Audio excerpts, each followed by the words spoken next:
자, 여러분 우리가 어디를 가느냐에 따라 준비해야 될 것이 달라집니다. 그렇죠? 산에 등산하러 갈 때 준비해야 될 것과 바다에 수영을 하러 갈 때 준비해야 될 것이 다 다르겠죠. 산에 가면서 수영복 가지고 가거나 바다에 가면서 등산화 신고 가는 사람은 잘 없습니다. 준비물을 잘 챙겨가야 산이든 바다든 즐길 수 있고 또 무사히 이렇게 지나갈 수가 있습니다. 자, 우리 인생도 마찬가지입니다. 보통 사람들은 인생을 산에 오르는 것이다, 산에 오르는 것과 같다, 이렇게 비유를 합니다. 틀린 말은 아니지만 정확히 맞는 말도 아닙니다. 부분적으로는 맞다고 할 수 있지만 이 한마디로 인생을 다 표현할 수는 없는 겁니다.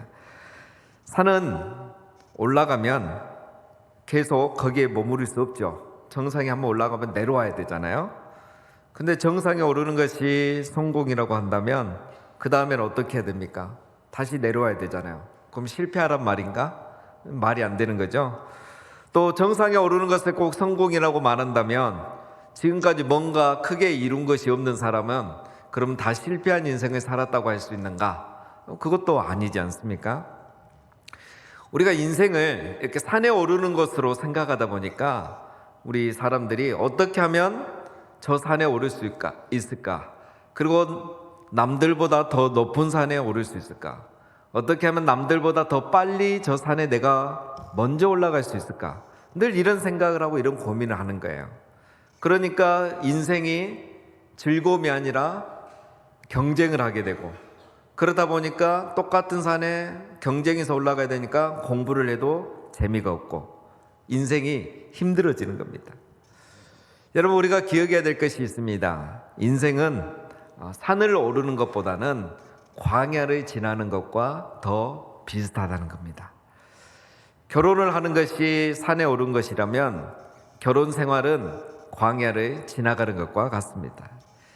출산은 산에 오르는 것이라고 한다면 양육, 아이를 키워가는 과정은 광야를 지나가는 것과 같죠. 취업, 요즘 취업 참 어렵죠. 취업은 산에 오르는 것과 같다면 직장 생활은 광야를 지나가는 것과 같습니다. 대학 진학, 우리 학생들 6년 동안 얼마나 열심히 공부하고 고생합니까? 대학 진학은 산에 오르는 것이라면 대학 생활은, 그리고 그 청춘의 시절은 광야를 지나가는 것과 같습니다. 우리가 이것을 모르니까 대학에 가면 다 끝난 줄 알고 대학 가고 나면 신앙생활 열심히 안 하고 교회 안 보이는 학생들이 있어요. 결혼하고 나면 좋아서 결혼해놓고 결혼하고 나서 부부끼리 서로 불평하고, 그렇게 취업하려고 고생해놓고 취업해놓고 힘들다고 사람 싫다고 그만둬버리고, 애 낳고 키우면서 오히려 신앙을 잃어버리고, 이런 일이 왜 일어나느냐? 이런 하나하나를 인생의 그냥 산에 오르는 것, 정상에 오르는 것으로 그렇게만 생각하기 때문에 이런 결과들이 나오는 겁니다. 여러분, 우리 인생은 산을 오르는 것, 그게 다가 아닙니다. 광야를 지나는 것과 더 비슷합니다. 우리가 산을 오를 때도 있지만 오히려 우리 인생은 광야를 지나는 시간이 훨씬 더 많다는 것을 우리는 기억을 해야 되겠습니다. 인생은 산을 오르는 것이 아니라 광야를 지나는 것과 같습니다. 자, 그러면 우리 학생들에게 질문을 내겠습니다. 첫 번째 질문. 우리 인생이 산을 오르는 게 아니고 광야를 지나는 것이라고 했는데, 그러면 우리가 인생을 살아갈 때 로프하고 나침반하고 둘 중에 하나를 가져가야 된다면 뭘 가져가야 되겠습니까? 나침반. 역시 똑똑합니다. 그렇죠? 나침반이죠. 맞습니다. 광야를 지날 때는 로프가 아니라 나침반이 필요합니다. 인생은 산을 오르는 게 아니라 광야를 지나는 것과 같다고 했죠. 자, 여러분, 산은 길이지만 광야에는 길이 없어요. 길이 있어도 잘 보이지도 않습니다. 산은 길이 있기 때문에 또 지도가 있죠. 그래서 그 지도를 보고 가면 되고, 사람들이 갔던 그 길을 따라가면 되고, 또 모르면 물어서 길을 찾아가면 돼요. 근데 광야는 길이 수시로 바뀌어요. 바람 한번 불면 길이 없어져 버려요. 그러니까 사람들이 갔던 길이 나에게는 아무런 소용이 없는 겁니다. 물어서 가는 거 소용이 없어요. 물은다 해서 길이 있어야 그것도 찾아갈 수 있는 거죠. 산은 어디로 가든지 올라가면 정상이 나옵니다. 시간이 좀 걸려서 그렇지. 광야는 방향을 잃지 않아야 돼요. 어디로 가든지 가는 게 중요한 게 아닙니다. 방향을 잃지 않아야 빨리 광야를 빠져나갈 수 있는 거예요. 산은 또 오르다가 힘들면 어떻게 합니까? 내려가면 되잖아요. 다음에 올라오면 되니까. 그러나 광야는 한번 들어가면 돌아갈 수 없습니다. 끝까지 가서 빨리 방향을 잡아서 빠져나가야 살아남을 수가 있는 겁니다. 인생은 여러분 산을 오르는 것이 아닌 것처럼 성공이 우리 인생의 목표는 아니라는 것을 우리가 한 주간 살펴봤습니다.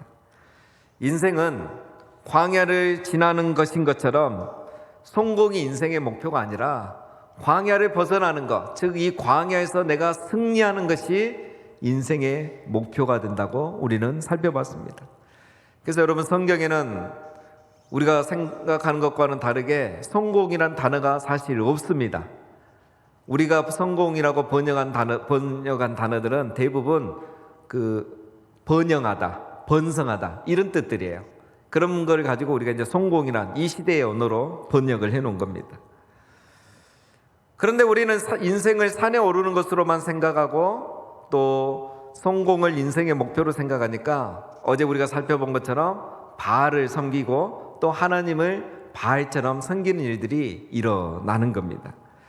그러다 보니까 기도를 해도 소원은 빌어도 소명을 놓고는 기도하지 않는 것, 다 이게 이 바알 종교와 관련이 되어 있고 우리 인생을 산에 오르는 것으로 보는 것과 다 그런 세계관과 연결이 되어 있는 것입니다. 여러분 광야에서는 성공이 목표가 아닙니다. 정상에 오르는 것도 목표가 아닙니다. 광야에서는 무사히 빠져나가서 살아남는 것이 목표인 겁니다. 광야를 무사히 통과해서 가나안에 들어가기만 하면 그것이 바로 성공이라고 할 수 있습니다.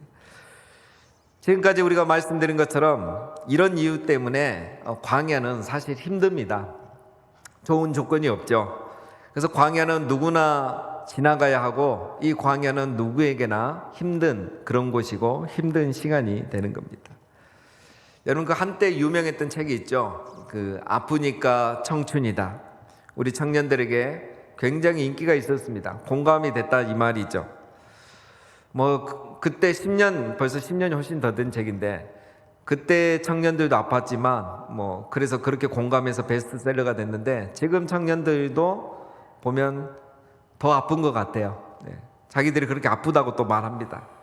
우리 학생들도 힘들어져요. 갈수록 경쟁이 심해지니까 더 힘들어하는 것 같습니다.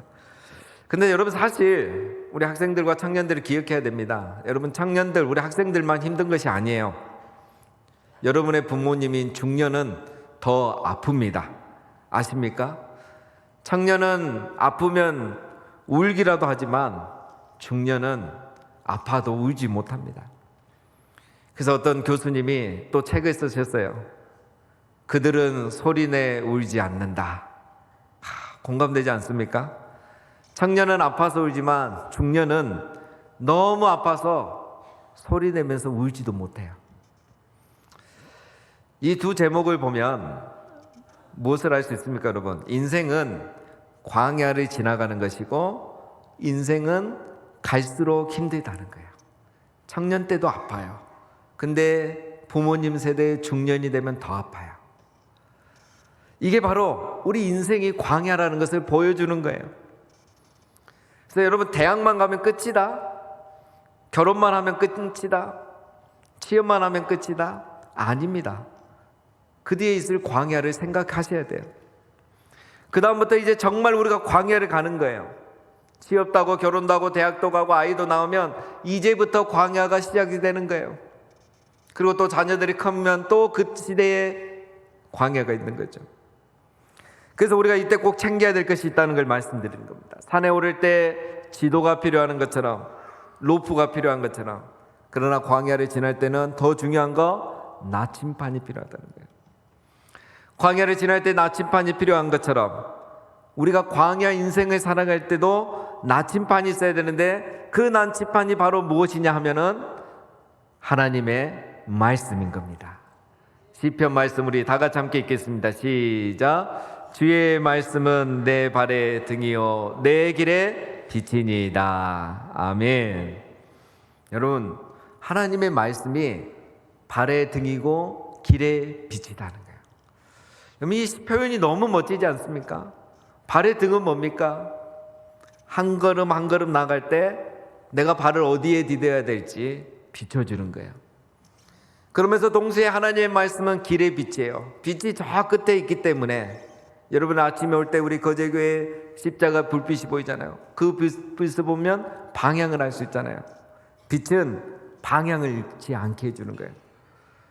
나침반이 있어야 내가 어디에 발을 딛고 어느 방향으로 가야 광야를 빨리 빠져나갈 수 있는 것을 알 수 있듯이 광야 인생을 갈 때도 말씀이 있어야 광야 인생길을 우리가 갈 수 있는 거예요. 그래요, 여러분, 우리가 대학에 가도 엉뚱하게 살지 않는 거예요. 내가 어떻게 이 대학 생활을 해야 될지 말씀을 보면 그 말씀이 내 대학 생활에 등이 되고 빛이 되어주는 거예요. 취업을 해도 말씀을 보니까 내가 요셉처럼 이런 사람이 되는 게 맞겠구나. 자기 관리를 하는 거죠. 결혼을 해도 더 행복하게 살 수 있고 애를 낳아도 아버지의 마음을 묵상하면서 오히려 신앙이 더 좋아지는 거예요. 더 기도하는 부모가 되는 거예요. 청년 때는 그냥 내 혈기로 열정으로 열심으로 살았는데 애를 낳고 보니까 말씀을 묵상하면서 아버지의 마음을 알게 되고 나를 위해서 지금까지 이렇게 중보하시고 기도하신 예수 그리스도와 하나님 아버지의 인내하신 사랑이 있었다는 걸 알고 나도 그런 부모가 되기 위해서 오히려 기도하는 부모가 되는 거예요. 광야 인생을 살아갈 때 하나님 말씀을 붙잡은 사람들은, 하나님 말씀이라는 이 나침반을 알고 있는 사람들은 그렇게 살아가는 겁니다. 그런데 우리가 광야길을 가다가 나침반을 잃어버리면 큰일 나죠. 광야에서 여러분 나침반을 잃어버리면 방향을 잃어버린 거고 뱅뱅 돌다가 잘못하면 죽는 거잖아요. 우리가 광야 인생을 살아갈 때 하나님의 말씀을 잃어버리면 안 되는 거예요. 내 생각, 내 마음, 이 시대가 말하는 그 소리에 귀 기울이면 안 되는 거예요. 하나님의 말씀이 뭘 하시는가? 하나님이 말씀에서 뭘 하셨는가? 그 말씀을 듣고 내가 대학생활 어떻게 하고 취업, 직장생활 어떻게 하고 결혼했으면 내가 더 어떻게 잘해야 되는가?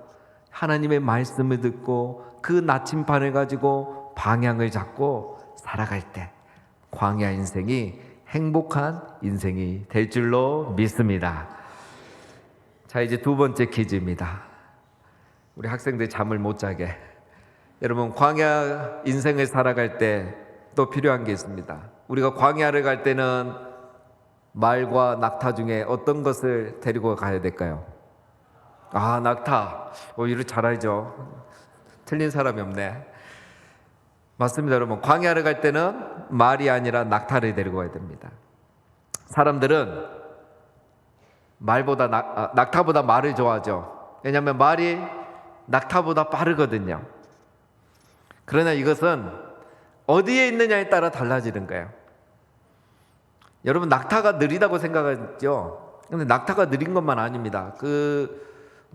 요즘은 그런 거 옛날에 영화나 이런 거 보면은, 그 다큐 보면은 이 사막의 전사들, 아랍의 전사들이 수건 두르고 낙타 타고 싸우잖아요. 그렇죠? 낙타를 타고 막 칼을 휘두르면서 가는데 그때 그 낙타가 속도가 얼마까지 나오냐면 시속 20km까지 나옵니다. 우리보다 빨라요. 낙타들이 그렇게 잘 달립니다. 달릴 때는. 그런데 낙타들은 절대 달리지 않아요. 그냥 있을 때는. 낙타가 나도 말처럼 달릴 수 있다. 말만큼은 아니지만 나도 빠르다는 것을 보여주기 위해서 광야에서 막 달리면 금방 지쳐서 쓰러져 죽게 되죠. 그래서 낙타는 사실 달리지는 않습니다.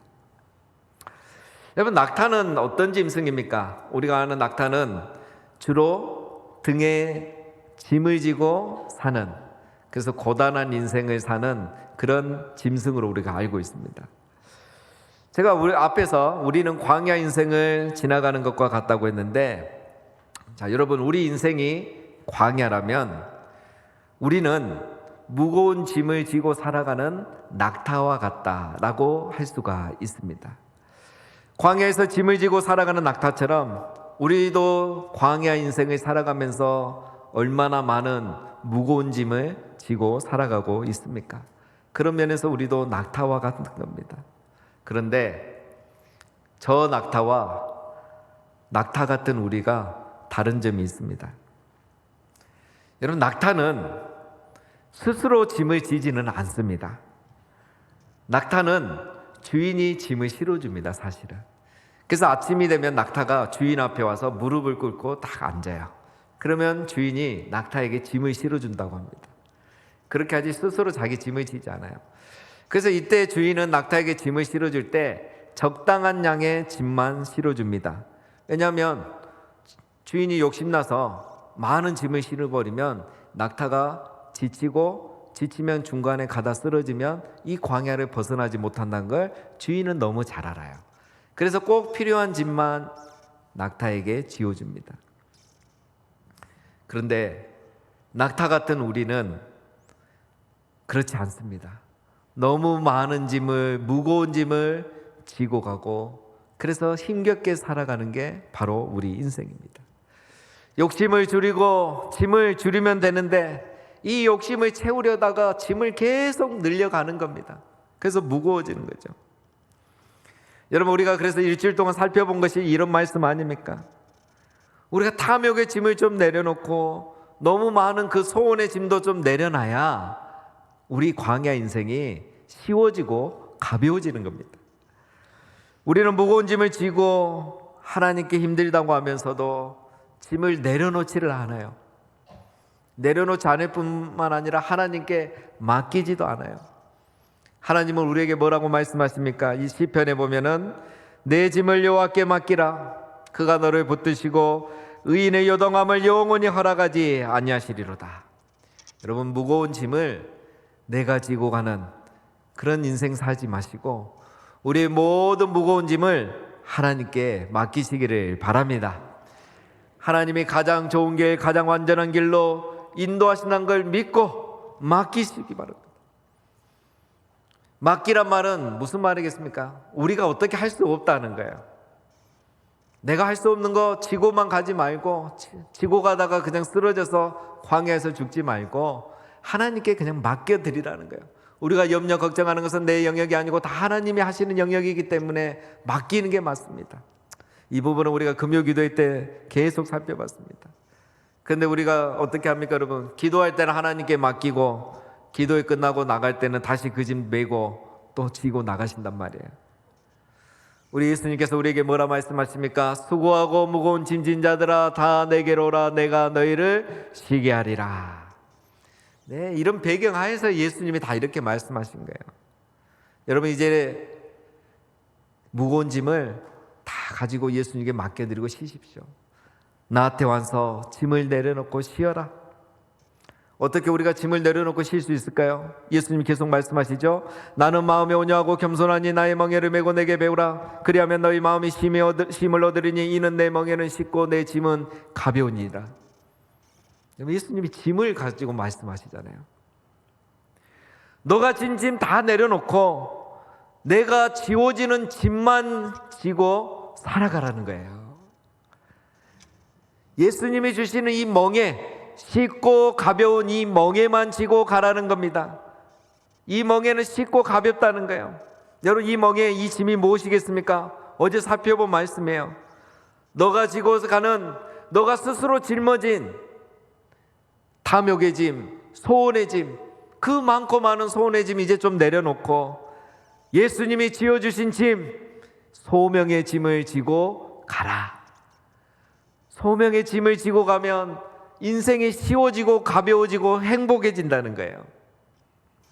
그런데 우리는 낙타이면서도 낙타처럼 주인이 지어주는 짐을 안 지고 내 욕심에 내가 짐을 다 짊어지고 가니까 힘든 거예요. 그래서 예수님이 이런 말씀하신 겁니다. 한 선교사님이 차를 타고 가는데 이 동네 아주머니가 장을 보고 이제 머리에 한 짐을 지고 이렇게 걸어가는 거예요. 그래서 이 선교사님이 전도를 하려고 차에 태워줬어요. 차에 태워줬는데 이 아주머니가 고맙다고 차에 타가지고 이 짐을 계속 머리에 이고 있는 거예요. 그래서 선교사님이 답답해서 아이고 무거운데 그것 좀 내려놓으세요 이러니까 이 아줌마 말이 아이고 저 하나 태워주신 것도 감사한데 어떻게 짐까지 내려놓겠어요 하면서 짐을 계속 이고 가더라는 거예요. 제가 이 이야기를 읽으면서 야, 오늘 우리가 주님 앞에 이렇구나, 예수님 앞에 이렇구나, 예수님이 차 태워주셨는데 머리에 계속 짐 이고 있는 우리 모습이구나, 이런 생각을 했습니다. 여러분, 모든 무거운 짐을 내려놓으시기 바랍니다. 그 짐은 모두 예수님께 맡기시고 소명의 짐, 부르심의 짐, 그거 지고 광야 인생 살아가면 우리 인생이 행복한 인생이 되고 우리 인생이 쉽고 또 가벼운, 그래서 늘 행복한 그런 인생을 살아가게 될 줄로 믿습니다. 자, 마지막 퀴즈입니다. 광야를 지날 때 황금하고 생수 중에 어떤 것을 가지고 가면 좋겠습니까? 네, 생수 맞습니다. 그렇죠? 광야를 지날 때는 황금이 아니라 생수를 가져가야 됩니다. 이집트 왕자, 그럼 애니메이션 봤죠? 그 이집트 왕자 애니메이션을 보면 모세가 이제 광야에서 이 십보라와 함께 막 춤을 춥니다. 춤을 추면서 노래하는 장면이 나오는데 그 노래할 때 나오는 가사가 이런 내용이에요. 사막에서는 많은 황금보다 작은 생수가 더 귀하고 길 잃은 양에게는 왕보다 목자가 더 필요하다. 맞는 말이죠, 여러분. 사막에서 살아남으려면 황금이 아니라 생수가 필요합니다. 황금이 있으면 이 황금을 팔아서라도 생수를 사야지 살아남을 수 있는 거죠. 여러분, 우리가 구약 성경을 읽으면, 특히 이스라엘 백성의 이 광야 생활 성경을 읽으면 궁금한 게 있죠. 정말 이스라엘 백성이 광야에서 40년 동안 살아남을 수 있었을까? 지금 학자들 그것 때문에 믿지 않는 사람도 있어요. 200만이 넘는 인구가 어떻게 광야에서, 여러분, 사막에서 40년을 살 수 있겠습니까? 사막에서 살기 어려운 이유 중에 하나가 뭐겠어요? 물이잖아요, 물. 만나야 40년 동안 하늘에서 내렸지만 물은 보면은 사실 성경에 별로 기적이 없어요. 쓴물이 단물이 되고 반석에서 물이 나오고 뭐 이거밖에 기적이 없습니다. 기적. 그러면 그 많은 인구가 어떻게 물이 없이 40년을 살 수 있었는가? 우리의 궁금함이죠. 여러분, 그런데 그렇게 살 수 있는 거, 오늘날도 사막에, 광야에 베두인들이 이렇게 살아갈 수 있는 거는 이 사막에는 오아시스라는 게 있기 때문에 그게 가능한 거예요. 이스라엘 백성이 그 출애굽했던 경로에는 지금 조사해 보면 약 450개의 오아시스가 있었다고 합니다. 하나님은 이스라엘 백성들을 이 오아시스로 인도를 하셨던 거예요. 오늘 우리가 읽었던 출애굽기 말씀에 보면 그들이 엘림에 이르니 거기에 물샘 열둘과 종려나무 70그루가 있는지라 거기서 그들이 그 물 곁에 장막을 치니라. 이스라엘 백성이 홍해를 지나서 마라에서 쓴물이 단물이 되는 기적을 경험하고 그 다음에 하나님이 이들을 인도하셨던 곳이 엘림이라는 곳이에요. 그래서 엘림에 가보니까 여기는 벌써 물샘 열둘이 있고 오아시스가 있었다는 거예요. 이 물샘 열둘은 오아시스를 말합니다. 그래서 종려나무가 70그루나 살고 있는 거죠. 살 수 있었던 거죠. 이곳이 바로 오아시스입니다. 그런데 이제 성경에 보면 이게 한 번밖에 기록이 안 돼 있죠. 그 다음에는 기록이 없어요. 40년 동안. 왜 그렇겠습니까? 이거는 당연한 거예요. 쓴물이 단물이 되고 반석에서 물이 나온 거는 기적이에요. 그래서 기록을 해놨어요. 그런데 하나님께서 이스라엘 백성을 40년 동안 인도할 때 늘 물이 있는 곳으로 인도하신 거예요. 그래서 이거는 기적이 아니기 때문에 기록할 필요가 없는 거예요. 너무너무 흔한 일이고 당연하고 상식이에요. 만나가 매일 내린 거 처음에 기록됐지 그 다음부터는 이게 일상이었던 것처럼 하나님은 이스라엘 백성들이 물이 없어 죽는 일이 없도록 매일매일 그들을 물이 있는 곳으로 인도하신 거예요. 그래서 불기둥과 구름기둥이 가다가 멈췄다, 이 말은 물이 있는 오아시스에 멈췄다는 말이에요. 그래서 이스라엘 백성들을 먹고 살게 해주신 거예요. 하나님은 우리에게 물이 필요하다는 걸 아시는 거죠. 그래서 하나님은 우리를 항상 인도하실 때 물이 있는 곳으로 인도하셔요. 광야 인생에 물 없어서 죽을 일이 없도록 항상 우리에게 물이 있는 곳으로 인도하십니다. 자, 광야 인생을 살아가는 우리에게 하나님이 우리 광야 인생에 주신 오아시스가 있습니다. 그 오아시스가 세 가지예요.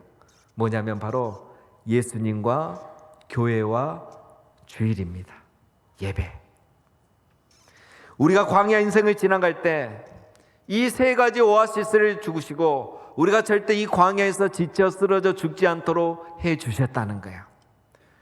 그래서 여러분, 우리가 광야를 지날 때 오아시스를 그냥 지나치면 안 되듯이 이 세 가지 오아시스를 절대 그냥 지나치면 안 되는 거예요. 시간이 걸리더라도, 아무리 바쁘더라도, 피곤하더라도 이 오아시스만큼은 반드시 거쳐가야 되는 거예요. 이 세 가지 오아시스를 그냥 지나치면 광야를 끝까지 갈 수가 없습니다. 중간에 지쳐서 쓰러져 죽습니다. 여러분, 우리 예수님은 우리 인생의 오아시스 같은 분이신 줄 우리는 믿습니다. 우리 예수님이 뭐라 하셨습니까? 누구든지 목마르거든 내게로 와서 마시라. 나를 믿는 자는 성경 이름과 같이 그 배에서 생수의 강이 흘러나오리라. 우리 예수님은 생수의 강이 흘러나오는 오아시스 같은 분입니다. 우리가 언제든지 예수님께 가면 고단한 삶 때문에 느끼는 갈증을 해소할 수 있는 거예요. 대학에 갔는데, 취업을 했는데, 결혼을 했는데, 아이를 낳았는데 더 고단해지고 힘들어지고 갈증이 날 때 예수님에게 가면 그 갈증을 해결할 수 있다는 거예요. 우리가 예수님을 사랑하고 예수님을 가까이 하면, 그렇게 하면 광야 인생을 살아갈 때 목마름이 해결이 되는 겁니다.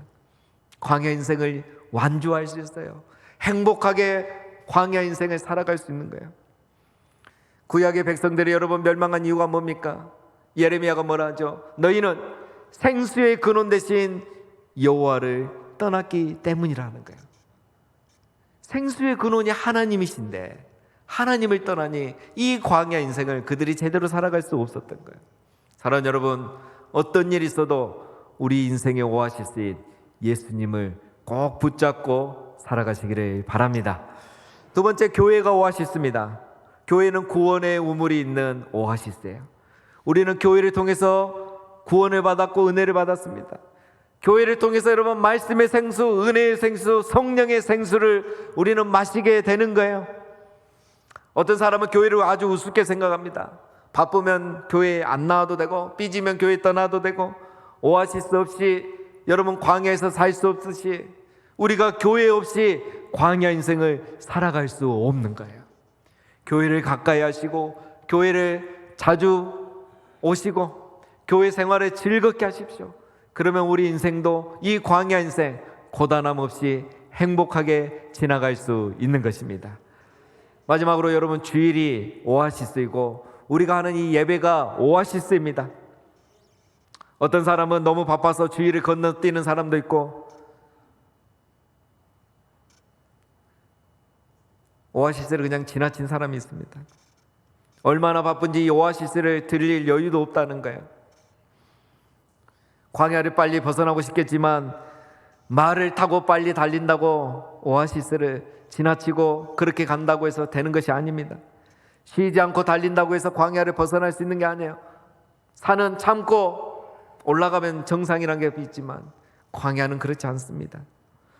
광야에서 살아남기 위한 수칙이 있습니다. 광야에서 살아남기 위한 수칙, 어떤 일이 있어도 반드시 오아시스를 들렸다 가야 한다는 것. 이게 광야에서 살아남는 아주 단순한 수칙입니다. 황금이 있어도 소용이 없습니다. 아무리 똑똑하고 해도 소용없습니다. 오아시스를 들리는 이 단순한 지혜, 이것만 잘 있으면 살아남을 수 있는 것입니다. 오아시스에 들려서 충분히 생수를 마시고 쉬었다 가는 사람이 광야를 완주할 수 있는 겁니다. 사랑하는 여러분, 사막에는, 광야에는 지름길이 없습니다. 돌아가도 오아시스를 들렸다 가는 것만이 살 길이라고 할 수 있습니다. 광야에서는 번쩍이는 황금이 아니라 갈증을 해줄 생수가 필요한 것입니다. 그래서 여러분, 우리가 광야 인생을 살 때 이 오아시스를 반드시 들려야 하는 것입니다. 사랑하는 여러분, 우리가 한 주 동안 이 광야 인생 또 가나안의 인생에 대해서 살펴봤는데, 이 광야 인생을 우리가 살아갈 때 말씀의 난치판, 이것을 가지고 방향을 잃지 마시고요, 초심을 잃지 마시고, 낙타처럼 주인이 되시는 우리 예수님이 지어주는 짐만, 소명의 짐만 지고 살아가시고, 예수님과 교회와 주일, 예배라는 이 오아시스를 어떤 일이 있어도 꼭 들리셔서 광야를 지나 가나안으로 나가시는 우리 모두가 다 되시기를, 그런 새해 이 한 해가 되시기를 주님의 이름으로 축원드립니다.